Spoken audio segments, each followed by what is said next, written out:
Merci de votre fidélité au programme de Renouveau TV. Bienvenue dans votre émission Regard croisé. Sommet Russie-Afrique à Saint-Pétersbourg. Quelle moisson pour la délégation malienne? C'est le sujet qui va essentiellement occuper nos regards ce soir. Pour l'aborder, nos invités, ils sont 4. Le premier, M. Chako Oumar Soumano, coordinateur du baromètre, président de l'organisation des jeunes patrons du Mali. Monsieur Soumano, merci d'être avec nous. La cravate rouge, c'est le symbole du patriotisme ou de la révolution. Bonsoir Barou, voilà, je suis d'accord, c'est une fierté de porter une cravate rouge, de montrer ma malianité pleine et entière. Donc je dis bonsoir à le patriotisme. Bon, moi je dirais même que je suis un vrai chauvin. T'as suivi du... Donc je dis bonsoir à mes autres co-débatteurs, bonsoir à tous nos téléspectateurs, surtout ceux qui sont très fidèles à cette émission. Et je leur souhaite une bonne écoute d'émission. Deuxième invité, M. Bagui Diarra, analyste politique. M. Diarra, vous qui êtes un déserteur du terrain politique, déjà, merci d'être... Oui, bien entendu. D'abord, merci M. Sidibé. Mais je ne pense pas qu'analyste politique voudrait dire que j'en suis un déserteur de la chose politique. Oui. Non, je pense même que je suis en plein dedans. Je te savais vice-président d'un parti de la place. Exactement, du RPDM, exactement, avec Cheikh Malibo. Voilà, mais donc je ne quitte pas l'arène politique en fait, parce qu'analyse politique aussi, c'est vrai qu'on y contribue en sa façon. Et bonsoir également donc à vos fidèles, les fidèles de Renouveau TV. Nouhoum Sarr, un politique assumé, il est président du parti FAT et membre du Conseil national de transition qui avait aussi déserté ce plateau. Monsieur Sarr, merci d'être avec nous. Merci. Bon retour, hein? Je n'ai pas déserté, c'est vous qui ne m'invitez pas comme cela se passait. C'est ça, vous avez eu de nouveaux clients peut-être, et nous les anciens clients, vous nous avez abandonnés en race campagne, quoi, pour ne pas dire en plein vol. D'accord. Mohamed Chérif Aïdra, président du Conseil supérieur de la diaspora malienne, lui quand même est resté fidèle à ces plateaux. Monsieur Aïdra, merci d'être avec nous. C'est toujours un plaisir. Je voudrais dire à tous les téléspectateurs bon Ashura. Et de la diaspora surtout. Et c'est particulièrement de la diaspora et à tous les musulmans à travers le monde. Qu'Allah nous montre l'année prochaine. Avant donc d'ouvrir les débats sur ce sommet Russie-Afrique à Saint-Pétersbourg, le président nigérien Mohamed Bazoum vient d'être renversé par un groupe de militaires réunis au sein de ce qu'ils appellent le Comité national pour la sauvegarde de la patrie. Il s'agit pour nous ce soir, autour de ce plateau, d'analyser les répercussions de ce changement de régime au Niger sur, bien sûr, la sécurité du Mali. Déjà, M. Soumano, ce putsch était-il prévisible au Niger? Merci Barou pour cette question. Vous savez, il y a eu beaucoup de signes annonciateurs. Depuis avant que M. Bazoum soit investi, il y a eu une tentative d'abord de déstabilisation. Et ensuite, il y a un véritable malaise. Quand on regarde, vous avez les premières liesses populaires qu'on entrevoit, on sent une véritable demande ou une invitation, je puis dire, des autorités à peut-être voir du côté de la Russie, parce qu'on a vu beaucoup de drapeaux russes être brandis par cette population, afin qui a salué, si je puis dire, ce renversement. Mais qu'à cela ne tienne, il faudrait quand même noter une chose. Vous savez, aujourd'hui, les discours qu'on voit qui se tiennent de ça et là, c'est des discours de fermeté. Oui. Mais au même moment, il y a la diplomatie derrière parce qu'on essaie d'inviter justement les nouvelles autorités, je puis dire, du Niger de retourner très rapidement à l'ordre constitutionnel et de pouvoir rétablir le régime qui, entre guillemets, déchu pour le moment. Et donc, il y a aussi le spectre d'une intervention militaire. Oui. Qui aujourd'hui pourrait compliquer les choses parce qu'en fait, vous savez déjà, la zone des 3 frontières est fortement très fragilisée. Et donc, s'il faudrait rajouter une intervention militaire pour rétablir le régime déchu, je pense qu'il y aura beaucoup de conséquences. D'accord. Monsieur Diarra, déjà, ce coup d'État a l'air de surprendre toute la planète entière, hein, y compris les services de renseignement des pays qui sont considérés comme les oreilles du monde. Je veux parler des États-Unis de la France.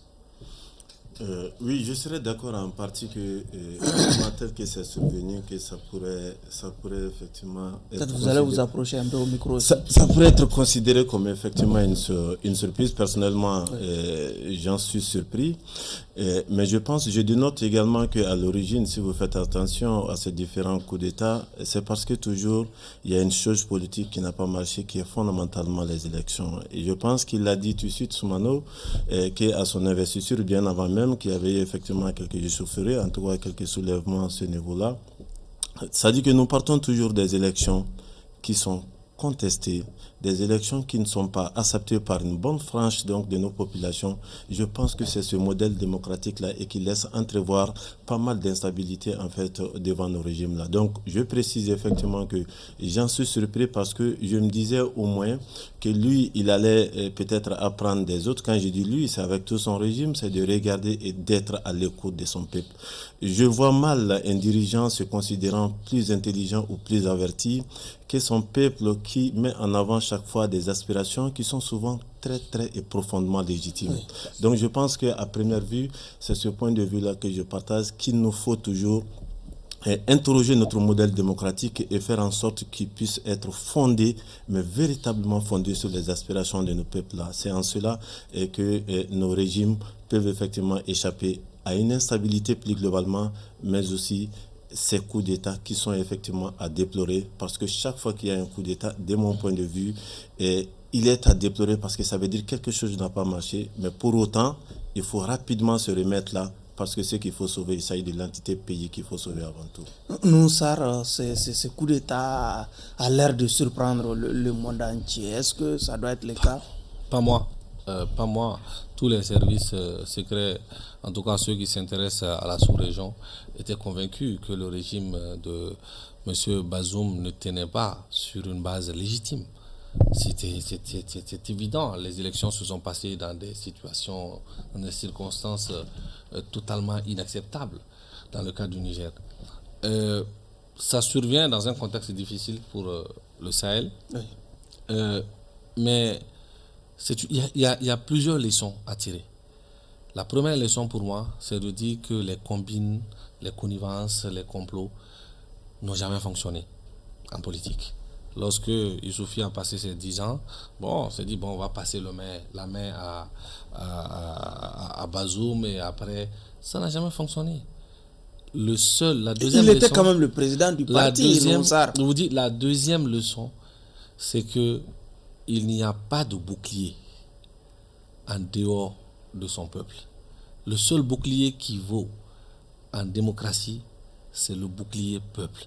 Lorsque vous n'êtes pas en phase avec votre peuple, vous devenez la risée du monde. Et tout peut survenir. Moi, mes interlocuteurs au Niger, j'ai plein d'amis, j'y suis allé plusieurs fois.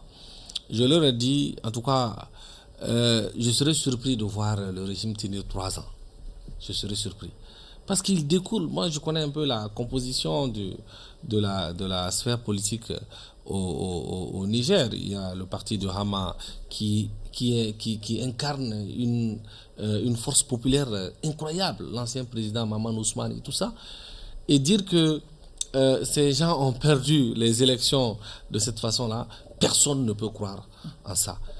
Lorsqu'on provient de bourrage d'urnes, de falsification, de connivence politico-médiatique avec un parrainage à l'international, mais nous, ça, il ne s'agit pas ici dans le cas d'un parachèvement. On finit toujours oui. Par se confronter. On n'a pas vu ce grand soulèvement contre ce régime populaire. Vous savez, il y a eu quelques soulèvements au Niger qui ont été matés dans le sang. On l'a tous vécu. Même si vous matez un soulèvement, vous matez une tentative de soulèvement, vous réprimez des manifestations, il y a ce qu'on appelle le sentiment de rejet qui est interne au peuple. Et ce sentiment de rejet, quel que soit le temps que ça mettra, ce sentiment finira toujours par vous rattraper. D'accord. Moi, j'ai vu quand il y a eu au début de ces événements-là, on a vu quelques petites poches tenter de résister, mais ça ne peut pas tenir longtemps. On va vous retourner la parole. Monsieur Aïdra, vous qui résidez au Niger depuis les années 90, est-ce que vous avez vu venir cette situation, ce renversement de régime au Niger? Merci, M. Sidibé. S'il y a un peuple ou un pays que je connais mieux, c'est la Guinée, les Guinéens et les Nigériens et les Nigériens. Effectivement, depuis 1995, j'ai une résidence. J'ai été, je ne dirais pas participer, mais en tout cas, j'étais là au coup d'état. J'ai dit à la réalisation déjà que M. Haïdara n'est pas président du CNT quand même. Non, pas du tout. Allez-y. Ok, d'accord, ok. Clin d'œil au colonel Malik Diao déjà. Sinon on va porter pour les pas de titre. Alors, ça risquerait de me coûter très cher cette fois-ci. Donc, effectivement, mon frère a parlé de certains aspects politiques. Moi, j'ai vu, c'est là où j'ai voté pour le référendum. D'ailleurs, pour la première fois, la télévision nationale a couvert le jour de vote. Il y a un malaise profond pendant l'élection de Bazoum. D'ailleurs, que je salue, c'est un ami et il a tout mon soutien. Vous confirmez déjà la thèse de Noussar En partie. qui lie cet événement-là à des frustrations électorales. Tout à fait, en partie. Parce que pour confirmer ce que dit Noussar, la ville de Niamey, vous savez, après le vote plutôt, ils ont vérifié, ils ont trouvé que le parti, le PNDS, a perdu la ville. Donc même les personnes qui sont au sein du même parti que Bazoum n'ont pas voté pour Bazoum. Donc ça, c'est la ville de Niamey. La ville de Niamey est détenue par Lumana. Hein? Et ce parti, j'ai fait une révélation, a été créé chez moi. Le parti de Hama Amadou, l'ancien président de l'Assemblée. Il a été créé chez moi à la maison. Oui. Donc, parce que ma belle-sœur était l'une de... voilà. Alors, donc, ça n'est suivi une frustration profonde. Parce que pendant les 10 ans de Youssoufou, tous les hauts gradés germains se sont retrouvés d'une façon marginalisée. Ils sont en prison, d'autres ont été envoyés dans des ambassades. Mais il y a une frustration d'ordre ethnique qui était là. Et Bazoum est très populaire, il a été choisi, il est d'une minorité. Vous savez, l'ethnie de mon ami, le total ne dépasse pas 400 personnes. C'est-à-dire toute son ethnie. Et c'est un pays fortement ethnitisé. Et c'est quelqu'un de très loyal, très amical. Je lui dis, et je dis à des amis proches, je dis, moi, je n'ai jamais vu un président et un vice-président qui cohabitent dans une même ville. Je dis, je ne pense pas que ça pourrait continuer. Et ils habitent ensemble, pratiquement. Il a engagé un processus. Oui. Il est important pour les téléspectateurs de nouveau. Très rapidement. Oui. Il a engagé un processus de la lutte contre la corruption et la dilapidation de fonds de l'État. Les mêmes que nous avons connus ici par rapport aux achats des armes. Donc certaines personnes ont commencé à être inquiétées. Oui. Et ce sont les barons, et très proches. Donc si cela continuait, forcément ça allait atteindre Youssoufou lui-même. Oui. Et le chef d'état-major qui a pris le pouvoir, c'est le même chef d'état-major qui a été le chef d'état-major de Youssouf pendant les 10 ans. Et ça a été un niveau où il arrive à gouverner, ou s'il n'arrive pas, il va falloir changer sa garde rapprochée. Oui. Et je pense que l'idée de changer, je vais dire des choses sur le plateau, l'idée de changer la garde rapprochée a été la goutte qui a déversé le vase, oui. Parce que Bazoum, c'était quelqu'un de très honnête. C'est un philosophe, il dit ce qu'il pense. Quand il a dit la vérité qu'aucune armée au monde ne peut combattre le terrorisme, oui. Il faut trouver une alternative à cette guerre. Ça a été très mal pris. D'accord. Et c'est la raison qu'on a en tout cas avancé officiellement pour le avancer. Avant ce sommet des chefs d'État de la CEDEAO qui se tiendra ce dimanche à Abuja, déjà, on a vu cette réaction de l'Union africaine qui donne désormais 15 jours aux putschistes pour rétablir si vous voulez, le pouvoir constitutionnel, oui. Déjà. Alors, vous savez, ces structures sont dans leur rôle. Hein. Vous savez, quand l'ordre constitutionnel est attaqué comme de la sorte à travers un putsch inattendu, même si il y avait des signes précurseurs qui pouvaient véritablement nous amener à dire que beaucoup de gens doutaient que en fait, c'était difficile pour Bazoum de pouvoir... Monsieur Soumano, du côté de la communauté Oui. internationale, on ne parle pas déjà de coup d'État, mais Oui. de tentative de coup d'État déjà. Bon, maintenant, on moi, a je- l'impression qu'il y a une autre rhétorique Alors, derrière maintenant tout ça. Oui. dès lors que il y a eu une déclaration et que des institutions ont été dissoutes et suspendues, si je puis dire, avec la Constitution, la 7e République qui a été mise en parenthèse, et que déjà, c'est vrai, il n'y a pas encore, jusqu'à preuve du contraire, un organe politique qui soit mis en place, mais il y a quand même le collège militaire qui s'est érigé avec un président qui agit, qui prend des actes, même si ce n'est pas forcément des lois, mais quand même qui fait des décrets et qui fait des injonctions. Le couvre-feu a été instauré, de mon point de vue, et respecté. Donc, pour moi, on va peut-être parler d'un possible rétablissement de l'ordre constitutionnel. Ça, c'est Par pour la moi. force? Bon, c'est là où justement le spectre de cette intervention militaire, si on écoute les discours tenus, non seulement par, à commencer déjà par la CEDEAO, par le président et à travers le président Talon, ensuite le communiqué de l'Union africaine, et c'est sûr, avec le principe de la subsidiarité, l'Union, comment on appelle, les L'ONU Nations va Unies suivre. va suivre à travers peut-être une demande d'autorisation du Conseil de sécurité. Une résolution Une prévue. résolution. Et là, le principe du droit international pourra être mis en bras pour véritablement légaliser tout cela. Mais moi, je pense que il faudrait s'en inquiéter parce que de mon point de vue, nous sommes dans une zone qui est très fragile. Et peut-être la négociation, je ne sais pas trop si elle va aboutir, mais moi, de mon point de vue, je ne vais quand même pas soutenir une intervention militaire. Bagui Diarra, est-ce que vous pensez qu'il y a ce risque d'intervention militaire venant de l'extérieur qui plane sur ces auteurs de ce coup d'État? Je pense ce risque-là qu'il est... Il est entier? Non, pas qu'il est entier, hein, mais je pense qu'il est encore, moi je dirais verbal, qu'il est annoncé sous la forme peut-être de menace. Mais je pense que je voudrais pouvoir réagir d'abord à une partie de la première question que vous avez posée qui nous concerne. Il s'agissait de savoir les répercussions si éventuellement... On va véritablement en tout cas, évoquer sur ça. le Mali. Ok, Oui, donc oui. ça marche. Oui. Mais l'autre aspect, je pense que même si nous faisons l'hypothèse qu'il y a intervention, elle ne sera pas organisée au bénéfice du peuple nigérien. Ce serait parce que derrière, il y a d'autres enjeux peut-être qu'on va aller chercher. Sinon, ce ne serait ni la démocratie, ce ne serait ni encore la stabilité du Niger et encore la région du Sahel. Mais si on veut simplement dire parce que cette situation, si elle se confirmait, c'est qu'elle fauche de l'herbe sur le pied effectivement des Occidentaux, avec tout ce que vous êtes en train d'y arriver, donc je vais dire que la géopolitique s'invite alors encore dans la situation nigérienne. Si c'est cela, le mobile effectivement est en train d'être mis en avant dans un cadre géopolitique. Sinon, une intervention dans une telle condition ne serait jamais au bénéfice du peuple nigérien.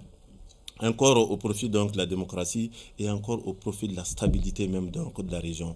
Donc dans ce cas de figure-là, ce que moi je peux effectivement mettre sur la table en termes de réflexion, ce serait effectivement, j'avais dit à l'entame de mon propos, que le coup d'État, il faut tout faire pour l'éviter, mais c'est parce que s'il est là, un modèle démocratique aura échoué, mais lorsque cela est, c'est que c'est un régime qui en souffre, mais faisons en sorte que l'entité pays reste. Et c'est ce qui est fondamental. Si l'entité pays reste, comme on le dit chaque fois, les hommes passent, mais le pays reste. S'il y a une situation qui est là, il faudrait se mettre ensemble autour de ça. Je l'ai toujours dit même pour la transition malienne. C'est exactement ça que le peuple nigérien d'abord se retrouve autour de ces autorités-là, faire en sorte d'abord qu'il y ait stabilité et que plus jamais ils travaillent ensemble à ce qu'il y ait encore un autre coup d'État. Une intervention venant de l'extérieur, et elle complexifierait davantage la situation et en fait des pistes de solutions durables encore pour le Niger et la région. Monsieur Sarr, il y a le général Tchani et ses camarades qui mettent désormais en garde contre toute tentative d'intervention militaire extérieure, si vous voulez. Ils sont dans leur rôle. Il est évident aujourd'hui que plusieurs chefs d'État, plusieurs présidents, plusieurs gouvernements de la région, notamment les tenants de la CEDEAO, réfléchissent véritablement à une intervention militaire, avec bien sûr sous couverture de l'Union africaine et des Nations Unies, avec un fort soutien de la France. C'est évident qu'ils y travaillent parce que, de mon point de vue, en tout cas à ma connaissance, c'est la première fois qu'après un renversement de régime qu'un chef d'État se déplace avec un chef d'état-major d'un pays et un chef des services de renseignement. Le chef des services de renseignement du Nigeria et le chef d'état-major de l'armée du Nigeria ont accompagné le président Patrice Talon à Niamey.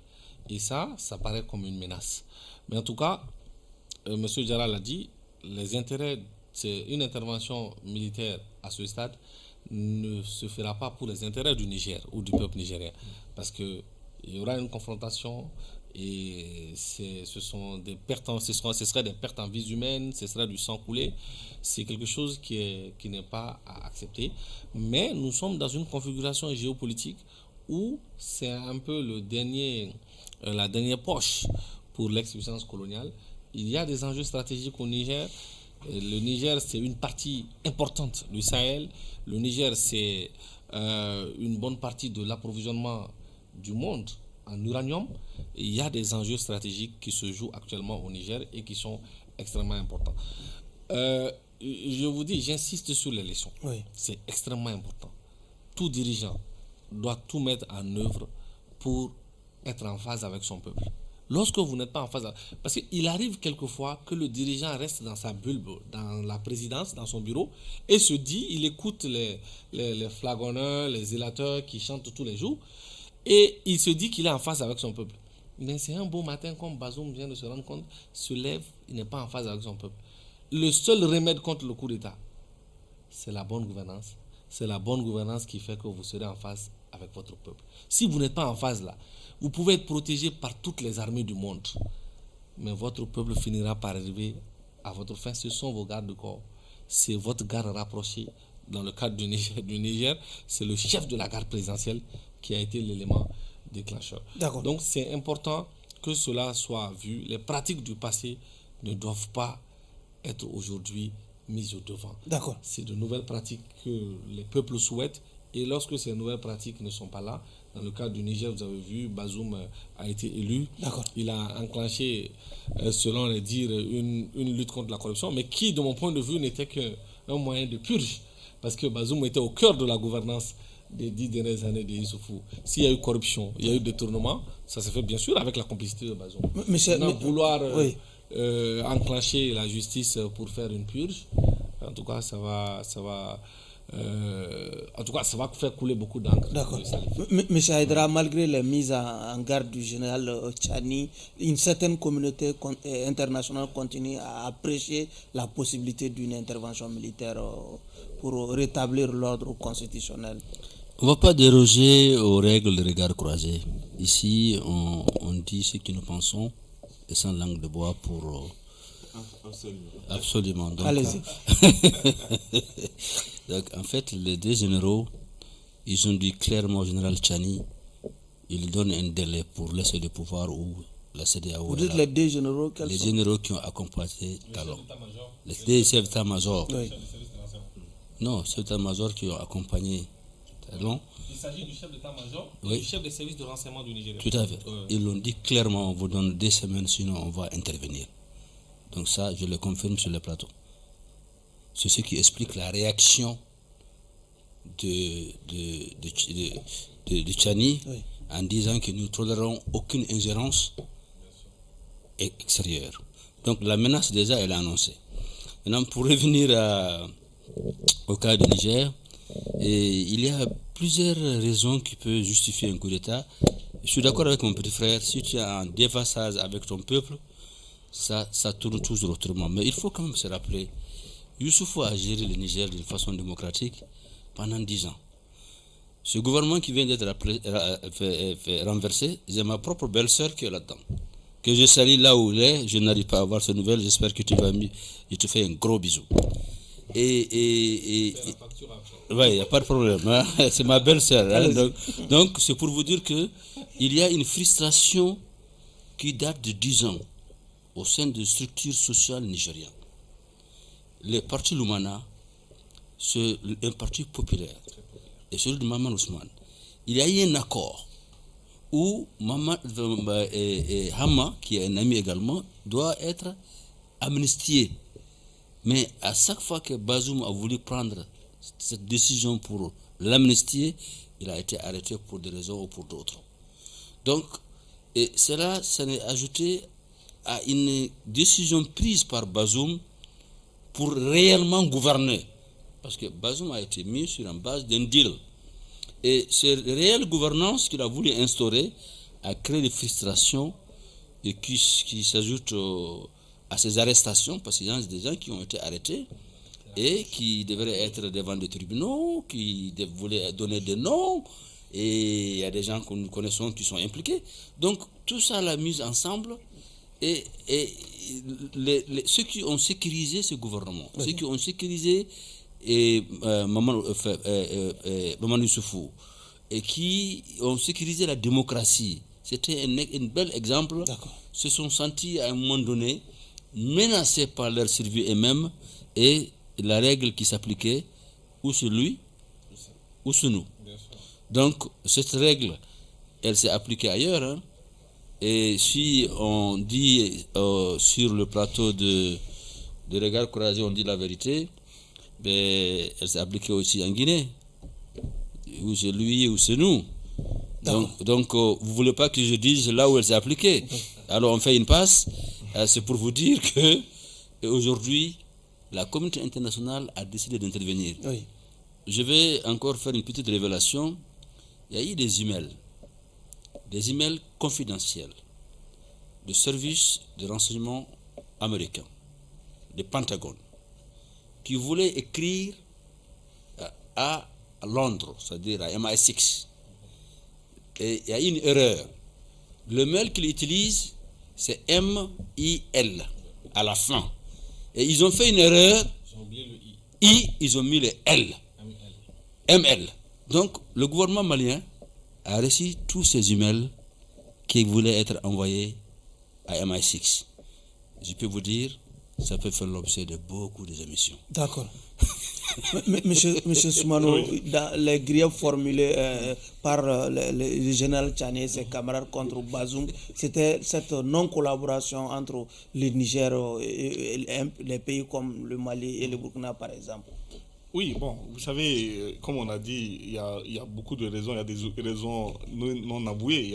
Il y a ceux qu'on peut mettre en avant qui pourraient véritablement justifier, mais il y a aussi des raisons non avouées. Mais par rapport à ce qui a été mis en œuvre, c'est que déjà on comprend, parce que depuis que le général Tchani, c'est lui, non, qui a fait la mission au Mali, et dès son retour, Modi, voilà, il y a un chef d'état-major, voilà, je m'excuse, tant pour moi. Donc quand le général Modi est venu en mission, on l'a vu, et puis dès qu'il est retourné, il a été limogé. Donc déjà, ça veut dire qu'il y avait une inimitié entre le président Bazoum et sa hiérarchie militaire, parce que les gens n'ont pas compris. La lecture qu'on a été faite, c'est que pourquoi avoir tenté de se rapprocher des autorités maliennes. Donc ça veut dire que déjà, c'était comme Bazoum avait donné des instructions que nos autorités maliennes ici ne soient pas fréquentables par les siennes.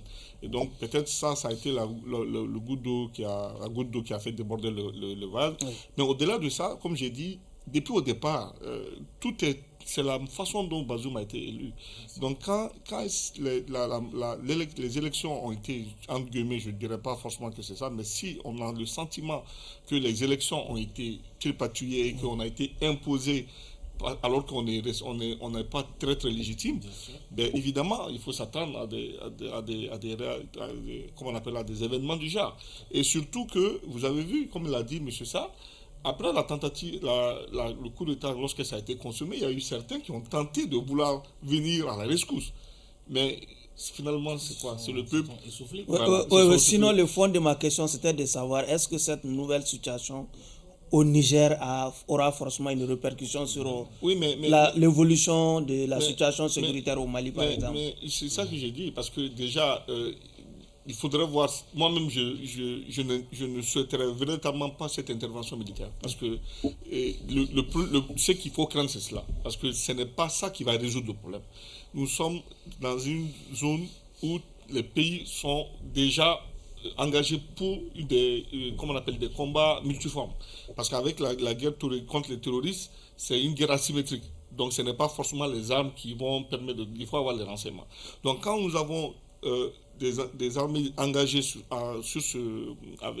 face à ce défi et avec tous les efforts concentrés sur ça. Donc je pense que quand il y aura une intervention militaire, ça peut avoir des répercussions. Mais maintenant, si d'aventure les autorités actuelles viennent à y rester, et qu'elles se mettent en phase avec les autorités maliennes, parce que les autorités maliennes sont en phase avec le système burkinabé, ça peut être une bouffée d'oxygène pour véritablement vaincre ces spectres de lutte antiterroriste. D'accord. Voilà. Monsieur Diarra, on sait que l'instabilité au Mali est aussi tributaire à cette intervention de l'OTAN en Libye, par exemple. Si le Mali entend une autre intervention au niveau de sa frontière, est-ce que cela est de nature à nous rassurer sur le plan sécuritaire? Non, ça ne peut pas nous rassurer. C'est ce que j'avais dit tout de suite dans mon autre intervention. J'ai dit, lorsqu'il y a une intervention militaire, c'est que ce n'est ni dans l'intérêt du peuple nigérien, ni pour la région. La région, je vais parler du Sahel, ni même pour la CEDEAO. Et c'est pour cela que je pense qu'il faut même faire court à ce niveau-là, dire clairement et à la CEDEAO et à l'Union africaine que d'autres arrangements, d'autres alternatives peuvent être trouvées en mettant eux en tant que leaders africains leur intelligence à contribution, mais tout sauf une intervention qui, j'ai dit, complexifierait davantage en fait la situation. Ça veut dire que il y a d'autres répercussions qui peuvent sortir de là et qui peuvent être profitables pour le terrorisme en fait. Parce que comprenons qu'on a commencé par exemple au Mali à identifier les acteurs et à les circonscrire sur notre territoire et à faire en sorte que nous avons un regard sur ce que fait chacun et avec une implication de nos autorités, ce qu'on voudrait effectivement pour la région. Et c'est ce qui, normalement, est en place avec une synergie entre les différents pays qui peuvent se faire d'abord dans un bilatéral, mais ensuite effectivement au niveau de la région. Donc, ça dit que la zone des 3 frontières, quelles que soient les solutions à déployer dedans, si nous voulons qu'elles soient durables, elles doivent être effectivement se construire ou se co-construire dans une synergie d'action. C'est fondamental, que ce soit les actions sécuritaires, que ce soit les actions de développement ou pour faire court, les actions intégrées effectivement de stabilité ou de durabilité dans la région, il y va qu'il y ait effectivement cette collaboration entre ces pays de la région. Et cela est fondamental. Toute intervention, il remettrait également cela en cause. C'est pour cela, moi je pense que nos autorités, quand je dis nos autorités, je vais parler des autorités africaines, régionales et continentales, que nous avions intérêt nous-mêmes à répondre effectivement à cette aspiration profonde déjà de nos peuples qui commencent simplement à dire nous voulons que nous soyons les leaders de notre destin face à nos différentes problématiques. Et c'est extrêmement important. Chaque fois qu'une organisation ou un dirigeant va s'éloigner en fait, si vous voulez, de cette idée qui a tendance effectivement à s'élargir dans la région comme étant un principe sacro-saint de base, je pense qu'il y aura toujours un problème parce qu'il n'y aura pas d'acceptabilité effectivement de tout ce qui va sortir de cela et qui contribuerait effectivement à faire en sorte qu'il y ait de l'instabilité, qui contribuera à faire en sorte que nos pays ne se retrouvent pas pour faire face aux enjeux de développement qui, disons-les clairement, sont communs à nos différents pays. Okay. Voici le point que je voulais. Monsieur Sarr, est-ce que cette nouvelle situation au Niger constitue une sorte d'opportunité pour le Lutaku Gourmand, par exemple, la zone des 3 frontières? C'est à la fois une opportunité et un défi. Parce que si le Niger connaît un nouveau régime qui prendra de nouvelles orientations et qui, avec le Burkina et le Mali, vont mettre en synergie leurs ressources, ça peut sécuriser et contenir l'expansion djihadiste. Mais si le Niger connaît une situation de chaos, ça va avoir des conséquences très graves pour le Mali. Souvenez-vous que Gao est plus proche de Niamey que Gao ne l'est avec Bamako. Et ça, les conséquences peuvent être très graves. Si demain il y a une intervention militaire de la CEDEAO au Niger, c'est la porte ouverte au chaos. C'est la porte ouverte au chaos. C'est pourquoi le bon sens doit prévaloir. Le bon sens doit prévaloir. Les intérêts stratégiques du peuple nigérien et des peuples de la CEDEAO doivent être mis au devant. Les chefs d'État ne doivent pas se laisser encore une fois guider ou manipuler par des puissances extra-CEDEAO qui ont d'autres objectifs, qui ont d'autres intérêts, qui ne sont pas forcément les intérêts des peuples de la CEDEAO. Ce qui est important aujourd'hui, en tout cas, c'est un tournant décisif pour le Sahel. C'est un tournant décisif pour le Sahel, pour l'orientation qu'a pris et le Mali et le Burkina. C'est un tournant décisif dans la lutte contre le terrorisme. c'est un tournant décisif pour la quiétude de nos peuples. Ce qui est aujourd'hui important, me paraît très important, c'est que ces 3 pays, le Mali, le Niger et le Burkina Faso, les dirigeants puissent tout mettre en œuvre pour remobiliser leur peuple. Parce que le Mali, là, mais on n'a pas tenu face à la communauté internationale parce que nous avons acquis des armes. Ce n'est pas parce qu'on a eu de nouveaux partenaires. On a tenu parce que notre peuple s'est mobilisé pour nous. Et lorsque ton peuple se mobilise pour toi, c'est le seul bouclier indestructible. Et c'est à ça qu'il faut travailler. C'est à ça que le Burkina, les pouvoirs au Burkina doivent travailler. C'est à ça que le pouvoir au Mali doit travailler pour remobiliser le peuple, pour que le peuple soit un rempart à toute aventure de ceux qui ont d'autres intérêts qui ne sont pas forcément les nôtres. D'accord. Monsieur Haïdara, nous faisons frontière avec le Niger. Cette nouvelle donne, est-ce que cela va répercuter sur la situation sécuritaire au niveau de la frontière? Alors, je pourrais dire, sans exagérer, j'ai été un acteur de rapprochement entre le Niger et le Mali. Après le discours des Nations Unies, notre président, que je salue ici, Albert Touré, le président du CSDM Niger, est un grand ami à Bazoum. Nous nous sommes retrouvés chez moi avec l'ambassadeur actuel. Pour dire, étant des Maliens qui vivent au Niger, il y a des difficultés. Et si nous ne trouvons pas de solution, il n'y aura pas de résultat contre la lutte contre le terrorisme. Pour rendre la longue histoire courte, nous avons dépêché Albert Touré qui est venu ici, qui est aussi le consul du Niger à Sikasso. On a arrangé des rencontres, il a vu les officiels ici. Je vais taire le nom des ministres. Nous avons eu des rencontres au plus haut niveau avec les militaires au Niger. C'est à la suite de ça qu'il y a eu Modi qui est venu avec la délégation. L'arrivée de la délégation à la fin de cette rencontre, Modi a eu un entretien tête à tête avec Assimi. Et ça a été interprété autrement. Il a été justement enlevé de son poste sous prétexte qu'il représentait une menace. C'était le début du déclenchement de tout ce coup d'État. En ce qui concerne le Niger, ce n'est pas comme le peuple malien. La transition a pu tenir à cause de la diaspora et surtout le peuple malien était soudé. Il y avait le M5. Ce n'est pas le cas au Niger. Vous avez un parti qui a fait 10 ans au pouvoir, qui est partout. Vous avez un autre parti d'opposition très ancré qui tient la ville de Niamey, qui est Lumana, et de certaines raisons, donc qui ne sont pas d'accord. Donc du coup, il serait très difficile d'avoir la population nigérienne tous être d'accord pour soutenir le général. Le général, c'est un homme très intègre, très fidèle. C'est quelqu'un qui est connu, il ne ment pas, il ne raconte pas des histoires. S'il dit, il fait quelque chose, il le fait. Il est aimé et admiré pour ça. Et très loyal. D'accord. Alors, l'intervention il est aimé pour ça, je l'admire aussi. Et l'intervention de la CEDEAO, ça va se faire. CEDEAO vient d'annoncer qu'ils vont mettre une force anti-putsch. Et Bola Tinubu, j'ai un ami très proche qui est un de ses amis, le conseiller le plus proche qu'avec lui, avec qui j'ai communiqué avant de venir ici. La décision, elle est prise. Ils vont montrer le Niger comme étant un exemple, qui ne peut plus trop de putsch. Mais ce sera la plus grande bêtise qu'ils vont faire. Ce n'est pas la solution. Le Niger ne peut pas tenir plus de 6 mois d'embargo. Ce n'est pas comme le Mali. Les diasporas se limitent au Nigeria, au Ghana, au Burkina, en Côte d'Ivoire. Au Bénin, ce n'est pas des diasporas qui amènent 1 milliard par jour.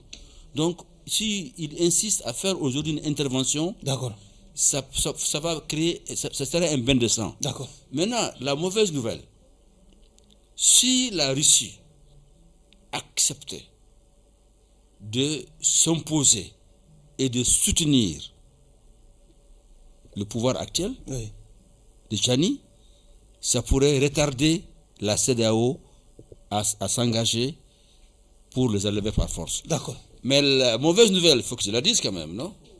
Allez-y. Bon, merci. c'est qu'il y a eu un accord avec la Russie, ce que j'ai appris avant d'arriver ici, avec le Nigeria, qu'ils n'interviendront pas, qu'ils ne s'interposeront pas. Parce que la Russie veut faire une usine à travers leur compagnie qui s'appelle Rusal, la plus grande usine d'aluminium au Nigeria.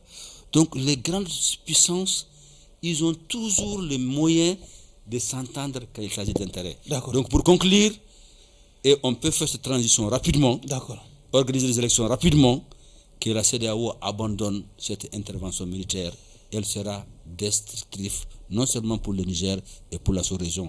Et nous allons avoir, nous, à payer le plus grand prix. Vous avez parlé de la Russie, on va bien entendu en parler. Après, donc, sortie en 2019, la deuxième édition du sommet Russie-Afrique s'est tenue ce jeudi et vendredi à Saint-Pétersbourg. Cette édition a vu donc la participation de 49 pays africains, dont le Mali. Déjà, M. Soumano, comment vous analysez la moisson de la délégation malienne? Alors, déjà, merci Barou pour cette question. Avant d'abord d'analyser la moisson, je veux d'abord faire des remarques qui me paraissent assez importantes à faire. Allez-y. Déjà, il y a une grande mobilisation, il y a beaucoup de chefs d'État qui ont fait le déplacement, celui de l'Afrique du Sud, qui est le deuxième du pays. Comparé à la première édition? Oui, absolument. Mais même si le géant de l'Afrique n'a pas été le Nigeria, mais il y a le deuxième qui est parti, l'Afrique du Sud, ça se comprend parce que l'Afrique du Sud, elle est membre du BRICS. Le Sénégal y était, il y avait le président de l'Union africaine également, et il y avait surtout le Cameroun, et le Paul Biya, qui n'aime pas... Rarement qui voyage, et ça, c'est important de le signaler. Par contre, il y a eu des grands absents. On peut citer le cas de la Côte d'Ivoire, on peut citer le cas de la Guinée, ça aussi que je n'ai pas compris. Oui.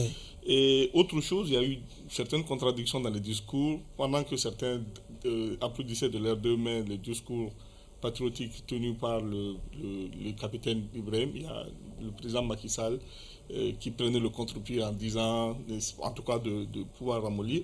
Et aussi, il y a eu la bouderie pour la photo de famille, et qui aujourd'hui aussi, c'est des faits remarquables. Ça, c'est vraiment un constat d'ordinaire. Par contre, maintenant, je vais essayer de voir la participation du Mali. Déjà, il faut saluer le déplacement du président de la transition avec une forte délégation. J'ai vu beaucoup d'hommes d'affaires. Moi, ça m'intéresse particulièrement, étant aussi du secteur privé, mais sauf que il y a eu un grand absent, peut-être le président du CNPM, je ne sais pas pourquoi il n'y était pas. Et il y a aussi les grands absents, les jeunes et les femmes. Et surtout, quand vous écoutez le discours du président Assouman, qui est le président de l'Union africaine, il a dit que ce sommet doit permettre à l'entrepreneur jeune et à l'entrepreneur des femmes de pouvoir prendre son envol. Et donc, malheureusement, je pense que notre délégation a manqué de cela. Donc, ça peut être pour les futurs. Il faudrait que nos autorités pensent à cela. Maintenant, ce que je veux dire, c'est que ce qu'on peut tirer davantage, parce que j'ai vu qu'il y a eu des conventions signées avec le ministre des Affaires étrangères, mais moi j'aurais voulu quand même qu'il y ait des conventions signées avec les opérateurs économiques. Il y a eu des opérateurs économiques qui sont partis, mais c'est surtout l'État qui a été mis en avant. C'est une très bonne chose parce que l'État porte son secteur privé, mais dans ce genre de situation, par exemple, comme on avait fait, il y a eu Invest in Mali. Vous savez, au Mali, les gens sont très ingénieux, les opérateurs économiques sont très ingénieux, les banques ont tous les bons projets, mais il y a manque de financement. Et c'était l'occasion aussi de donner corps à un certain nombre de concepts que le Mali veut lancer, notamment le concept de PPP. On a dit qu'aujourd'hui, la priorité, c'est les infrastructures. Aujourd'hui, quand on parle d'infrastructures, bon, évidemment, il faudrait mettre en avant les PPP, et je n'ai pas vu aussi la cellule PPP être dans la délégation. Ça veut dire que ça aussi, c'est un manquement qu'il faudrait corriger à l'avenir. Et les grands projets d'infrastructure, il y a les routes dont on a besoin, et la Russie aujourd'hui fait partie des pays cités en exemple pour leur industrie en matière de construction. Et ce qui se passe au Mali, c'est que nous avons un secteur de construction qui constitue à peu près 600 milliards pour les 5 années à venir, mais malheureusement, les entreprises maliennes ne tirent que moins de 20% dans cela. Et donc, il faudrait qu'il y ait nécessité de renforcer les capacités. Et si vous regardez aujourd'hui les entreprises qui ont pignon sur rue dans ce secteur-là, il s'agit essentiellement des entreprises chinoises, il s'agit des entreprises turques, un peu les entreprises françaises. Les entreprises maliennes, il n'y en a pas de mastodonte dedans. Donc, moi, je pense que le Mali pouvait profiter et véritablement demander une espèce de renforcement des capacités avec les entreprises russes. Et je vais finir par ça. Et la question aussi qui me paraissait importante, c'était l'agriculture, surtout la production d'engrais. Et vous savez, on connaît la capacité de consommation de la CNDT, pas moins de 100 milliards. Est-ce que ce n'était pas le moins pour le Mali de renforcer les capacités opérationnelles de ces sociétés de production d'engrais, en demandant à la Russie soit d'apporter de l'expertise ou de la technologie ou d'apporter des fonds pour justement que ces entreprises maliennes puissent faire face à cette demande forte qui est quand même exprimée par l'État du Mali. Donc ça leur permet d'éviter les histoires d'engrais frelatés. Et autre chose, je finirai par ça, le sport et l'entrepreneuriat de jeunes, malheureusement, en manque au rendez-vous. En tout cas, le Mali n'a pas préparé ce Monsieur Diarra, on ne va pas s'attarder sur la tonalité, la splendeur des discours prononcés au cours de cette édition. Concrètement, j'ai envie de savoir qu'est-ce que nous avons pu tirer de concret de ce sommet, finalement. Ce que nous avons pu tirer de concret est d'abord qui est... C'est le blé. J'ai pas vu le, c'est d'abord l'enseignement que j'ai vu. C'est-à-dire que le blé, c'est vrai que pour les 6 pays qui ont été cités, mais 50 000 tonnes, à ne pas oublier que nous avons une production antérieure environ de 160 000, 170 000 tonnes.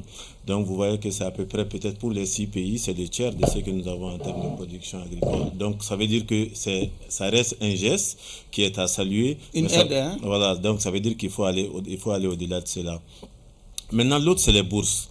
Je pense qu'ils ont expliqué, et tout le monde voit ça dans les communications, qu'on était à 130 ou 129, qu'on voit maintenant jusqu'à 200 et quelques, même si en fait les filières dans lesquelles tout cela pourrait se dérouler un peu, on n'a pas eu peut-être une large vue là-dessus. L'autre aspect, c'est qu'on parle effectivement d'agriculture, mais notamment sur le point approvisionnement qui peut contenir pas mal d'autres éléments.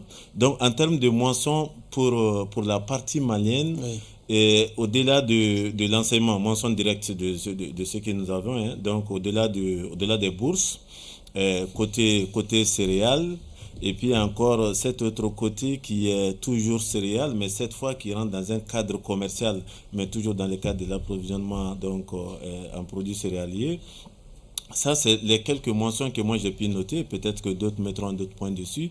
Mais comme Soumano, je me ferai également le devoir de mettre sur la table un certain nombre de manquants. Allez-y. Si vous avez vu la déclaration qui a sanctionné ça, 3 éléments étaient fondamentalement cités dedans. C'était d'abord l'approvisionnement donc alimentaire. C'était ensuite un deuxième point, l'énergie. Et troisièmement, on a parlé de l'aide au développement. Mais si vous voyez, c'est l'énergie qui, quelque part, si on ne veut pas rester seulement que dans un cadre commercial par rapport aux produits céréaliers, c'est l'énergie qui est effectivement au cœur lorsqu'on doit mettre dans l'approvisionnement la production nationale. Mais malheureusement, on peut se rendre compte que ni dans le secteur privé, moi je suis de la fêtière effectivement des acteurs du secteur privé de l'énergie, et en tout cas je n'ai pas vu qu'un de nos participants y a participé en notre nom, et je n'ai pas non plus vu dans la délégation effectivement du président de la République. J'ai comme eu l'impression que c'était beaucoup plus l'aspect commercial, l'aspect lié effectivement à la sécurité, pour rester collé un peu au thème qui était paix, sécurité et développement. Mais donc nous on a mis chapeau développement beaucoup plus en mettant le focus sur l'agriculture, mais je pense de mon point de vue d'un aspect commercial, alors que de mon point de vue c'est la production qui doit être au cœur effectivement de cela. Il a parlé de fertilisants qui peut avoir effectivement comme intrant son intérêt là-bas, mais c'est fondamentalement l'énergie, et c'est sur ce point que je vais vraiment mettre quelques minutes juste avant de laisser la parole. Pour terminer juste 2 minutes quoi, 2 minutes comme trop, 30 secondes. Donc 1 minute, voilà. Mais en réalité il faut avoir pitié des oreilles aussi de ceux qui vous écoutent. Donc 30 secondes, mais je pense que je n'ai pas encore même fait 1 minute quand même, parce que je suis juste en train de faire rapidement pour descendre.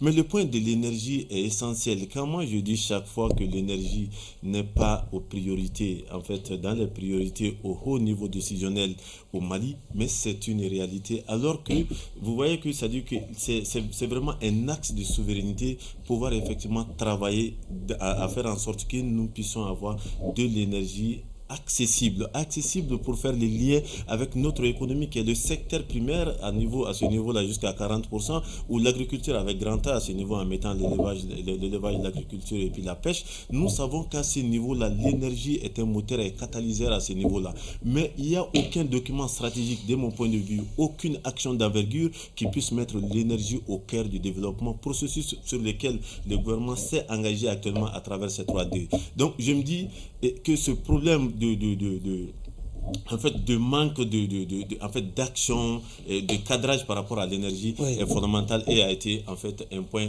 fondamentalement absent dans la délégation malienne. Monsieur Sarr, en comparant cette édition à celle de sortie déjà, est-ce qu'on peut dire que la moisson a été bonne? Bien sûr. En tout cas, pour ce qui concerne le Mali, la Russie est un partenaire stratégique. Elle a permis à notre pays de se doter en matériel de guerre à la pointe de la technologie. C'est quand même quelque chose d'extrêmement important. Et même pour l'Afrique, parce que 90% de l'énergie, c'est-à-dire du carburant, de l'essence, du gasoil et tout ça, là, consommé en Afrique vient de Russie, via le système de trading Trafigura. Et Trafigura, c'est un grand trader européen, et ensuite qui est actionnaire à Rosneft, le deuxième plus grand groupe énergétique russe. Donc, la Russie est un partenaire stratégique de l'Afrique, même s'il n'y a pas trop de projecteurs sur ça. Mais ce qui allait vraiment m'impressionner le plus, ce qui allait plus, rendre plus agréable, c'est les échanges en termes sur les questions d'agriculture, l'expertise en matière agricole. Les Russes, c'est de grands cultivateurs. Ils cultivent beaucoup de blé.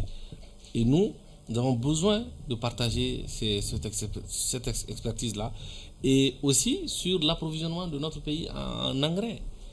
L'année dernière, on en a fait les frais. De la première place, on est venu à la troisième place en coton, en raison de l'absence de l'engrais en suffisance. La Russie produit beaucoup d'urée. C'est l'ammoniac plus le dioxyde de carbone.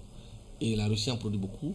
Mais il est grand temps aujourd'hui que nos pouvoirs publics, qu'on aille vers ça, la CMDT qui a le monopole de la commercialisation du coton, au bout de toutes ces années-là, doit quand même réfléchir à faire naître de véritables industries de production d'engrais, parce que c'est la production d'engrais qui va permettre aux paysans de se lancer plus là-dedans et de produire en grande quantité, au grand bonheur de notre économie. Donc ça, c'est extrêmement important. Et aussi, le discours du chef de l'État, du président Assimi Goïta, a été vraiment un discours qui, encore une fois, à la face du monde, a fixé les grands caps des priorités de notre pays. Et ça, c'est quelque chose d'extrêmement important. À ne pas oublier que c'est le premier voyage extra-africain du président colonel Assimi Goïta. Je pense qu'il avait fait en tant que vice-président un voyage. Il a fait le tour de la région. Voilà, en tant que vice-président. Oui, justement. Mais en tant que président de la transition, c'est le premier voyage extra-africain. J'espère que ce ne sera pas le dernier avant la fin de la transition.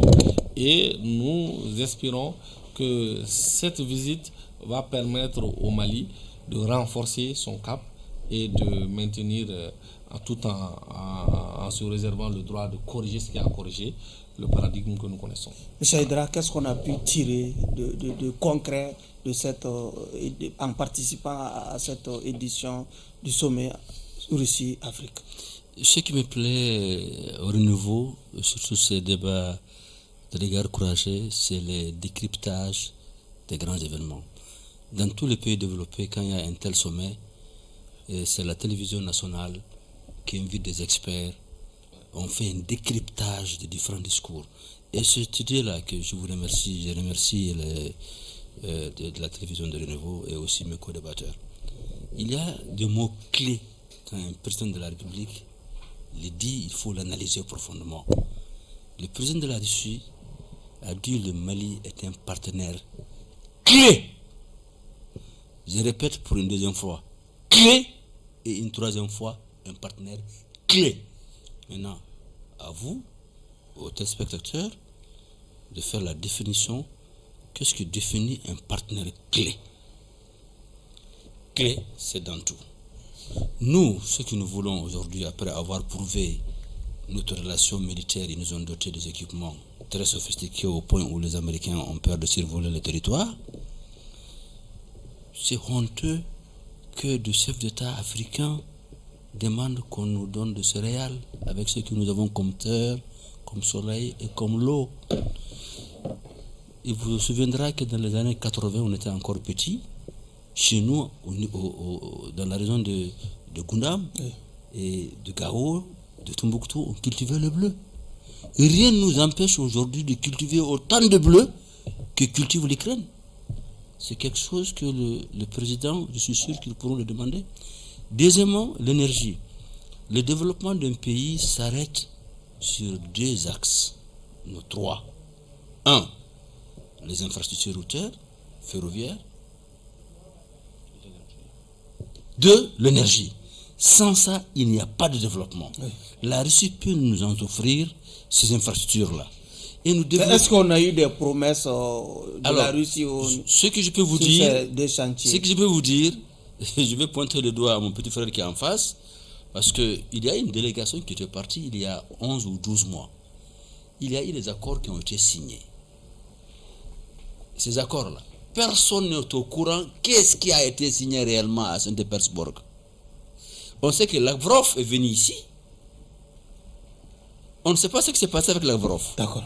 Donc, nous disons aujourd'hui, la Russie prend le Mali comme étant un acteur clé.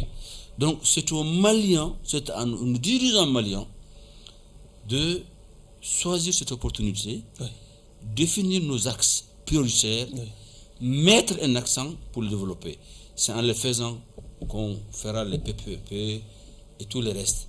Maintenant, l'engagement que le gouvernement de la transition a pris, qui engage mes enfants, mes petits-enfants et vous et vos petits-enfants, il va falloir que ceux qui sont au CNT, qui votent la loi, qui nous disent quel est l'engagement pris par le gouvernement malien par rapport à cette coopération. D'accord. La personne qui parle doit avoir pitié des oreilles de celles qui l'écoutent. C'est sur cette sagesse répandue dans la région de Bougouni que prend fin ce numéro de votre émission Regard Croisé, qui recevait comme invité M. Cheikh Oumar Soumano, président de l'organisation. Vous allez me permettre de conclure l'émission. Cheikh Oumar Soumano, président de l'organisation des jeunes patrons du Mali, avec sa cravate toujours bien mise. Bagui Diarra, analyse politique. Nuhun Sarr, politique assumé, membre du CNT. Celui qui se sent morvé se mouche finalement. Mohamed Cherif Aïdara, président du Conseil supérieur de la diaspora malienne. Merci à vous de nous avoir suivis. Clin d'œil à tous nos téléspectateurs du côté du Niger. Au revoir.